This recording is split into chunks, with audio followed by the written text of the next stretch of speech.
ابراهیم ادهم از ملک بلخ بیرون برآمده است به دست و میپرسنش که السلام علیکم ای مرد خوبی؟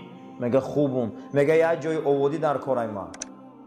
از ابراهیم ادهم یا مردی سوار میپرسن، این میگه که اینا همه طرف میگم جای آوردی هست و اما رحمه فروی تپر میبره که قبرستان کلونه و گشتم میبید چند قمچین میزنه که تو من فریب کردی و تو را آوردی گفتم تو من گوریستان نشان دادی. آخری گفته همون جای عاقبت هممان عاقبت و کجا من تو را آوردی گاو زنم. بعد از اون میگه این رفت که این مردم درین هم ده در اومد که یک مردمی زیاد اومده سعی گفتن اون مرد در پیش ندیدی؟ گفتن دیدیم. گفت کیای؟ گفت اون مرد هست که در صحبتی و کافر مسلمان میشته و ابراهیم ادهم میگن. این مرد میگه فرو آمده از گریه کرد که چند قمچین زدم. من او را گفتم من در آبادی نشان ده و من در گوریستان نشان داد.